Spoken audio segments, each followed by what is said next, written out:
超人大戰地獄谷軍團。仮面ライダースーパーワン青い空からやってきて緑の地球を救う者赤い正義の血を燃やし銀の機械の腕振るうそれ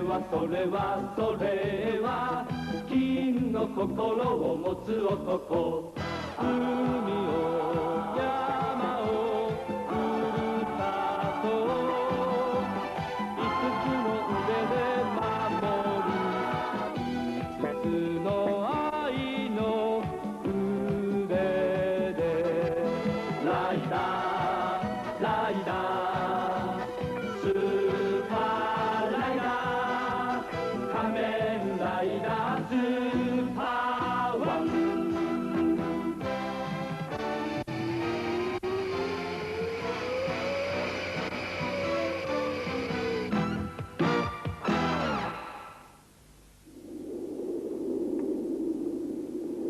喺東北地方嘅山區，有條村叫做山賢村。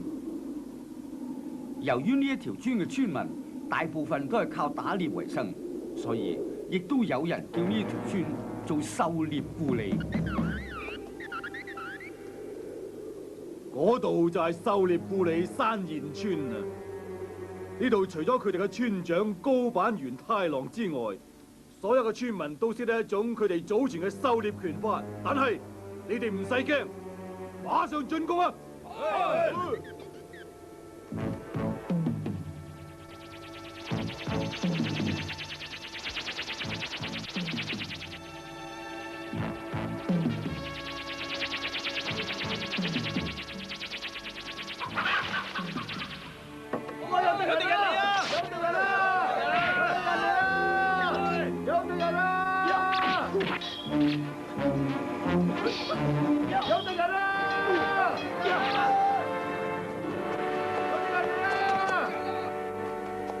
總要村長啊！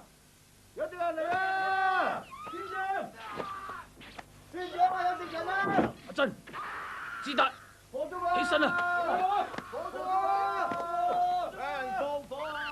放火啊！放咗啊！放火啊！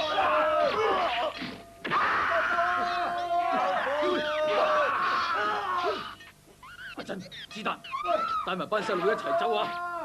記住啊，你啊，無論係咩情況都好啊，都要保存我哋嘅秘密啊，知道嗎？係。去啦！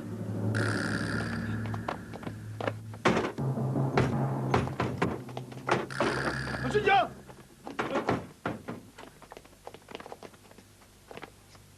你哋幾個究竟係咩人嚟？我哋係地獄谷五虎，我係金手指阿美。我就係紅掌大五郎。癩蛤蟆阿良，我係匠人一心齋，我係猛虎邱太郎。你哋究竟想點？山賢村村長高坂元太郎，我哋係受魔王帝國嘅大王提拉曼羅之命嚟攞以前遺留喺度嘅中國戰車飛天火焰車。放肆！飛天火焰車係我哋山賢村嘅守護神嚟。點可以隨便俾你哋嘅？我哋一定要得到嘅。